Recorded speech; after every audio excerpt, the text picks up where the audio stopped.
podcast.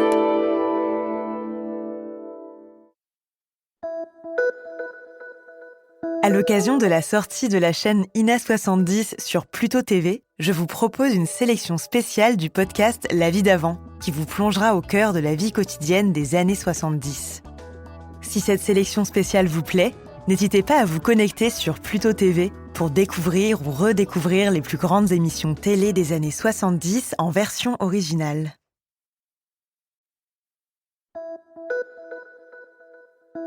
Salut, c'est Clara de l'INA. Cette semaine, dans La vie d'avant, je vous emmène à la rencontre de Carmen. Elle vient d'Espagne et son métier, c'est bonne. On est en 1972. Comme beaucoup d'employés de maison à l'époque, elle vit chez ses patrons. Elle fait tous les jours le ménage et la cuisine, mais pas seulement. Elle connaît aussi tous leurs petits secrets. D'ailleurs, je crois que toutes les filles que je connais qui travaillent dans une maison où il y a une jeune fille dans les 18 ans en souffrent terriblement. Elles sont terriblement snobées. Parce que, en principe, les filles qui ont une employée, leurs parents ont de l'argent, donc elles peuvent se permettre, elles s'habillent bien, tout ceci, enfin bref, elles suivent la mode. Nous, on vient ici pour travailler, économiser de l'argent pour rentrer chez nous. Donc, on s'habille moins bien, on n'est pas au courant de toutes les modes. Bref, on reste on reste espagnol finalement. Et je crois que c'est très bien de rester comme ça. Je n'aimerais pas qu'on nous dénature, si vous voulez. Et il y a beaucoup de filles qui sont dénaturées par le fait de cette ambiance extérieure qui nous entoure. Elles deviennent snobs. Il faut s'habiller ici ou ailleurs, il faut aller au extérieur, parce qu'on veut entrer dans la danse, si vous voulez. Alors, s'il y a une fille de 18 ans à la maison, on veut être comme elle. Et les filles de 18 ans, elles snobent beaucoup leurs employés. Pas toutes. Il y a des filles qui sont formidables. Qui craignez-vous le plus, le patron ou le fils ou la fille du patron? Quand ils sont de cet âge-là, c'est le fils ou la fille. Carmen, je suis obligé de constater qu'il y a chez vous une évolution remarquable, car parti d'Espagne, ne connaissant pas un seul mot de français, vous parlez le français d'une manière très élégante et très belle, vous êtes très bien habillée, vous êtes très coquette, je serais peut-être tenté de dire même que vous êtes un peu snob, vous l'êtes devenu en France. Oui, ça c'est vrai. C'est vrai. Non, snob, ça n'est pas le mot d'ailleurs. Alors, moi je me pose cette question, pourquoi êtes-vous encore, alors que je précise que vous êtes marié avec un Français, pourquoi êtes-vous encore une bonne Espagnole? Parce que ça me plaît. Voilà, alors expliquez-moi d'où vient cet amour. Eh bien, vous savez, pour moi, c'est très bien qu'un dîner, par exemple, que mes patronnes offrent à ses invités, soit réussi. Pour moi, c'est très bien. J'aime bien ça. J'aime bien que ma patronne s'habille bien. J'aime bien qu'on fasse la différence entre la patronne et l'employé. Même si je m'habille bien, même si elle s'habille mal, je veux quand même qu'on sache que c'est elle la patronne et moi l'employé.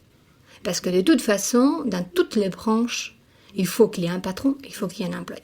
Moi, vous me direz que c'est vraiment un peu bête ce que je dis, mais je n'aime pas cette complicité tellement intime qu'on préconise. Qui est toujours fausse d'ailleurs. Qui est toujours fausse, qui le reste et qui le restera toujours.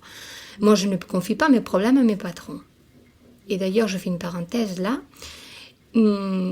Disons que 90% des dames qui ont une employée de maison confient leurs problèmes et beaucoup de leur vie intime à leurs employés. Et je crois qu'elles devraient faire très attention. Je ne comprends pas comment qu'elles n'ont pas peur. Parce que vous savez, dans une maison, on côtoie 13 heures par jour la dame qui se lève jusqu'à ce qu'elle se couche.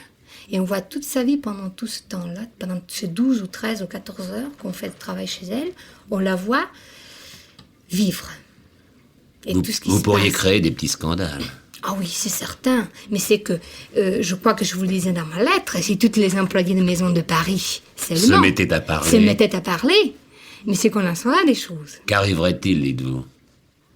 Incroyable. Mais je pense que finalement, les gens doivent dire merci. C'est ça que je ne comprends pas, qu'on nous traite d'un mot, alors que nous savons minute par minute toute leur vie.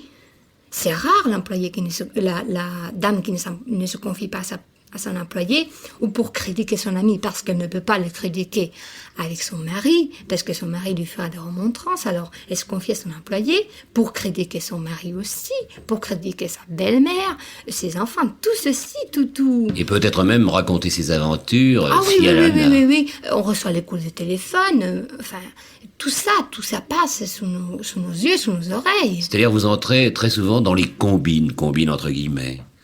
Oh, souvent, très souvent. Vous êtes la Libye.